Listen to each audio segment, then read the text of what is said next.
Hello everyone, this is the Redford Pikachu here, and today I'm going to be going over the Sonic X dub anime.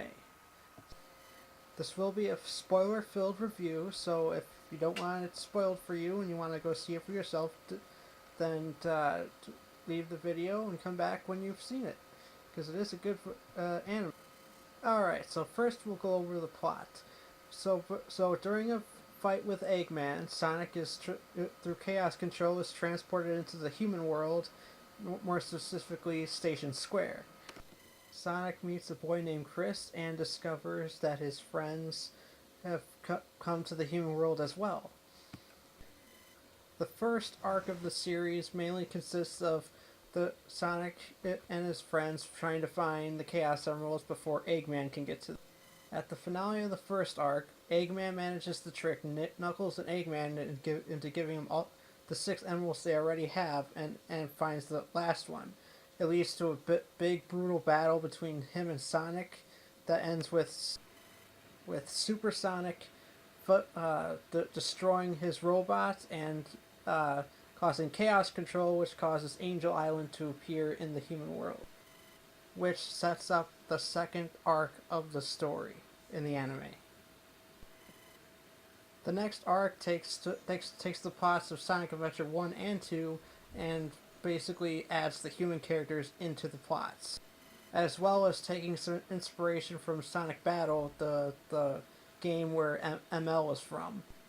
Once that's done, the last chunk of the episodes is dedicated to Sonic and friends finally having to go home and Chris learning to accept that. The final arc introduces us to the Metarex and Cosmo. During a battle with Dark Oak, the Metarex leader, Sonic loses the Chaos Emeralds, and only this time they're scattered around different planets, and they need to go find them again. Shadow does come back during this arc, and he basically has his role he had in Sonic Heroes, where he lost his memory. Eventually, they learn that Cosmo is in fact an involuntary spy who's been feeding the information to the Metarex. After they find Cosmo's homeworld, they decide to go and fight Dark Oak for one last showdown. The remaining Metarex leaders manage to combine into a living planet, and it takes the power of the Master Emerald to stop them and free Sonic, who had been taken prisoner for a while during the battle. They manage to repower the Chaos Emeralds, and Sonic and Shadow turn into their super modes. But even this isn't enough to fully stop Dark. Cosmo sacrifices herself to give the others a chance to blow up the planet and save the galaxy, but in doing so at the cost of her life. The series officially ends with Chris being sent back to his own homeworld by Eggman, and then Sonic and friends gearing up to go and do their thing with Eggman. Now, a lot of people have said that that Sonic X isn't a very good anime. I disagree. I feel it is pretty good. It's not the best anime out there, but it is an enjoyable ride from start to finish. It's got its flaws, but I feel the good more than makes up for it. I will go into detail about what I think works and what doesn't work a little bit later. For now, we'll talk about the characters, and of course, we'll start with Sonic. Sonic is how you'd expect him to be, confident, but at the same time caring and wants to do the right thing. His impatience is still very much a part of his character, and he's still a bit lazy too. Sonic develops a bond with the human character Chris, and it is very clear that he cares about Chris just as much as Chris cares about Sonic. And I do like that, because it shows that Sonic is perfectly willing to be friends with a human character as long as they're not, trying to kill him. Moving on to Tails, that he's every bit the lovable fox that he is in the game. The thing I've always loved about Tails is that he always does his best for his friends.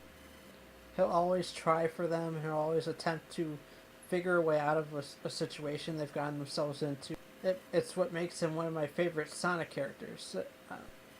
People have accused the show of overshadowing Tails' relationship with Sonic, but I disagree with that. I feel that it's still clear that Sonic and Tails are close and that they always have each other's back. And I especially love that Tails finally gets a love interest during the third arc. Before that arc, Tails' development was basically just a kind of a copy of what the development he had in Sonic Adventures 1 and 2. But this new arc allowed him to develop in a way we haven't really seen yet. You know, he really grows to care for Cosmo, and eventually, and at the end of it all, he has to make the ultimate choice of sacrificing her in order to stop the big threat. Rest assured, I am just as mad about Forkis' butchering of that final scene as you are, and I will talk about that later when I list the negatives. But to wrap this up, Tails is just as awesome a character as he's always been to me, and I've really enjoyed him. Moving right on to Knuckles, he's got a bigger temper than he usually does in the games, but that's fine. It makes for some great jokes. They make sure to establish early on that he is on equal terms with Sonic for the most part, and despite his temper, we do see very early on that he does see Sonic as a friend, even if he won't admit it, as well as the others. In fact, later when they're trying to bargain with Eggman, and that he reveals that he's been tricking them, his first reaction is that he got Chris caught by Eggman. And he feels incredibly guilty about this, and he tries to save Chris, not knowing that someone's already saved him, but it is really nice that he went out of his way to do that. It shows a lot of depth to his character beyond his temper. Going to Amy, I did not have a good impression of her character in the games or in the anime. But lately I've started thinking about it, and after rewatching it, I have grown to like her character a bit more, because it isn't just her crush on Sonic that's showing. We do see that she has a sweet side to her, and that she's very protective of her friends, like Tails and Cream and even Cosmo later. And unlike certain other character from a different series, I can at least appreciate that Amy is not totally useless. She can fight.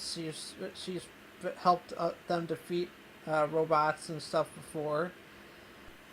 So while she's still not one of my favorite Sonic characters, I do like her more than I did before. Now we go to Cream, and oh boy, is this a good one.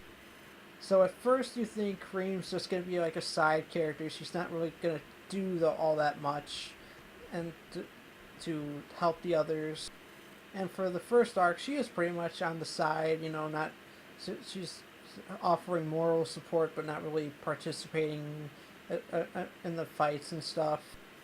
That all changes when we get to the second arc, and more specifically when ML comes into the picture. During this portion of the second arc, Cream starts to grow a bit and develops like a protective side to ML, and it all comes to a head when he goes berserk and starts attacking all of her friends. She starts fighting him along with Cheese, and together they are able to beat him. Something Sonic, Knuckles, and Rouge couldn't do, and they're obviously stronger fighters than she is. And at the end of it all, when she's tearing up, oh my god, I try to stop the tears myself, because you can't help but feel that, because they make you feel for Cream, and what she had to do. It was a really sad but a very powerful character arc for her, and I really do like that they did that. Going over to Shadow, I do like that they brought him back for the third arc of the show, because otherwise he would have only appeared in about it was around 4 to 5 episodes, I believe, and that would have really stunk. Shadow is every bit the badass he is in the games, and not many characters can match him. And, but we do see the soft spot side of Shadow like we did in the games, and interestingly enough, he does seem to have a sort of soft spot for Tails, because when he's hunting Cosmo down and trying to kill her, he tries to warn Tails to step aside and not interfere, because he doesn't want to hurt him. He had no issue with knocking out Sonic or Knuckles, so I think that shows that despite how little they interact, they do have some sort of relationship. We do get to see his bond with Maria in this, as well as him growing close to another human later in the Metarex arc, Molly. She's with a group of rebels who are trying to fight the Metarex. They all turn on her, and Four Kids obviously doesn't show this, but she does die, and that's why she doesn't come back. And this is actually Shadow's motivation for hunting Cosmo down, when he learns that she's been unintentionally feeding info to the Metarex and basically helping them. He gets all mad and wants to avenge Molly. Another good thing about this is that it gave us the chance to see just how far Tails is willing to go to protect Cosmo, because Shadow is hunting her mercilessly, and Tails is doing everything he can to outsmart Shadow and to get her away from him. I love that Tails is willing to say, no, I'm not going to step aside to Shadow, and you know, it's just a really awesome moment for Tails. It's not said outright, but it does seem like Shadow does forgive Cosmo later, because he's shown to be a bit sad himself with Cosmo's sacrifice. And he even does chaos control all on his own at the end to make sure Sonic doesn't, get killed trying to move Dark Oak away from everyone else. It's left very vague in both versions, but it does imply that Shadow is alive at the end of the series. Alright, so moving on to Rouge. She is a very confusing character for me. It's like, I do like her, and I do love that she sometimes teams up with Sonic and Knuckles, and actually doesn't have that much of an issue teaming up with Sonic in general. And she even seems to care about the others too, like with Chris and Cosmo and even Amy at the end during the Metarex battle. I just don't like that they make her the fan service character of sorts for the Sonic universe, because it's just so weird, Aside from that, she is quite funny. I do like that she has some of the funniest lines in Sonic X, in my opinion. Alright, so now we're going to get to the human characters. First up is Chuck. I do believe he is a main character of sorts, so I do think he deserves to be in the main character analysis portion here. Chuck is a very kind-hearted person and a bit crazy too, but I do like that. It reminds me a bit of Dr. Brown from Back to the Future. Being a scientist, he naturally goes close with Tails, and I do like their relationship. It gives them a sort of new bond that is different from Sonic, but it's still a very powerful friendship. It does pay off a lot during the series. He also has a great scene at the end of the second arc. Uh, it's just a great scene where he basically calls out Chris's parents for spending too much time away from him, and that uh, that he wants them to find him to prove that they still want to spend time with him and all that stuff. So to sum it up, I think Chuck is a very good character and a very useful one, and I definitely like that his inclusion into Sonic X. Alright, so now we move on to Chris. I am just going to say this right now. This character gets way too much hate, and it's really unwarranted too. Chris is basically a character version of every kid who played Sonic and wants to meet Sonic, and it not just applies to Sonic specifically, but to any of our video game characters or heroes we want to see in real life.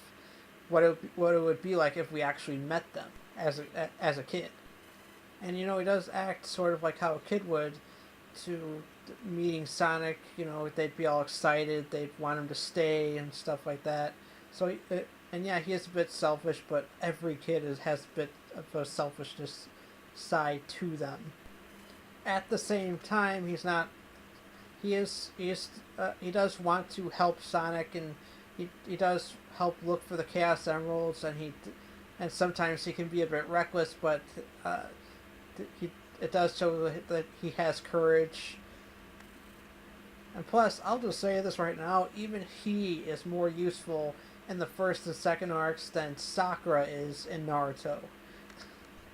He at least tries to contribute. He at least tries to help, and yeah, it doesn't always work, but bonus points for actually attempting to help. The only issue I really have with him is that they took too long to develop his character, and I'll explain what I mean by that.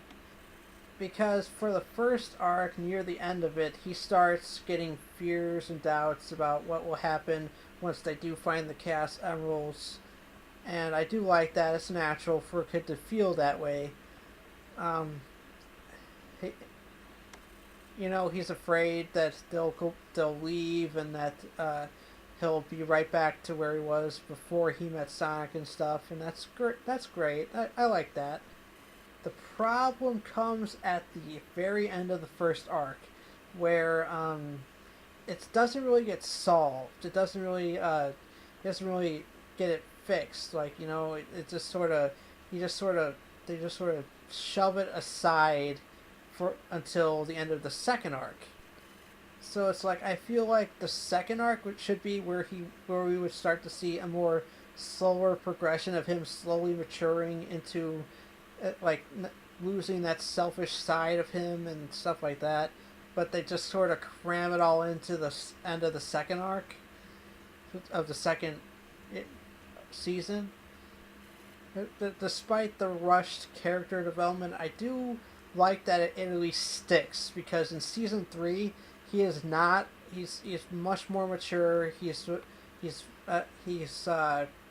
got a lot more to offer the team now, and he's basically a second brain, but with Tails on the team.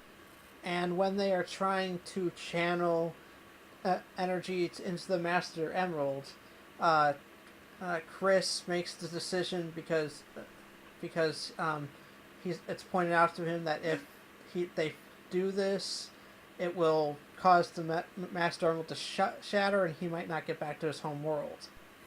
It does take him a minute, but he also ultimately chooses the selfless decision to, no, we're gonna make sure this is taken care of before I even think about going home. So I do really like Chris. Despite the slow progression, I am glad that it stayed for the rest of Sonic X. And honestly, I just feel like he gets way too much hate. He's not the best character ever, but he's good. He is likable. I literally just realized that I haven't talked about Cosmo yet. and since she's the main character, I kind of have to. I really like Cosmo.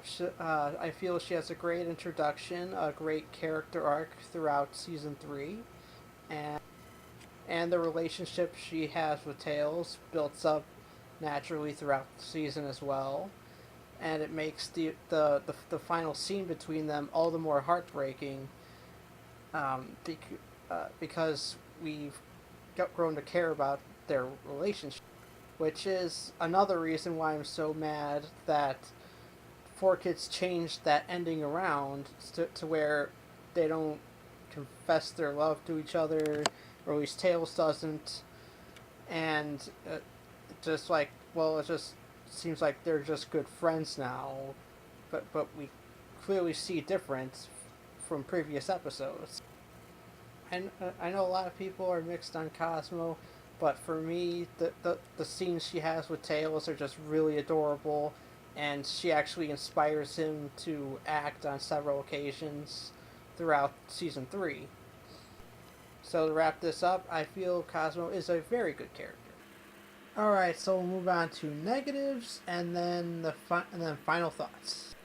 Alright, so the main issues I have is mainly from 4Kids, is, attempts to edit stuff. Because this is the first series where I noticed they really started to get a little too edit happy, if you want to call it. They do start to edit stuff that's unnecessarily, like they remove pictures from signs and stuff, and that, but that's little. There are, however, two things that they really screwed up on. The first thing is, as I mentioned, Molly was originally she died in the Japanese version, and it fed into Shadow's motivation for why he was so ruthless in pursuing Cosmo when he learned about her involvement with the Metarex. This was changed to Molly somehow managing to escape on an armada of spaceships and promising she'll be back one day, but of course we know she's not going to be back. So later, Shadow just seems like an asshole, basically, because he's hunting Cosmo for no reason. At least not a good enough reason to justify being that ruthless with her and not even giving her a chance to explain. The other thing is that they really screwed up on Tails' scene where he has to shoot Cosmo in order to save the universe. I don't know why they changed it. I really do think that both Tails' actor and Cosmo's actress could have met the emotion necessary for that scene, but for whatever reason they changed it so now Tails doesn't get a chance to say "I love you" to Cosmo. And it's a very powerful and emotional scene, as I said before. And it's just it's not bad in this 4Kids version, but it's much lower quality than it was in the Japanese version. And that's the only time I'm gonna be like, yeah, the Japanese did this a bit better. Usually I'm like, they're pretty even for dubs and subs, because I personally don't care about that stuff. So aside from those two negatives, I really don't have much else to complain about. The action can be a bit choppy in the first couple episodes, but they do fix that later, so it's not too much of an issue. So final thoughts: Sonic X is a good anime. It's not completely flawless, but you know what? It's a fun ride, and I do enjoy going back and watching it from start to finish. It's not harmful. It's a good show. I do recommend watching it. So my final score, I give Sonic X a 7.5 out of 10.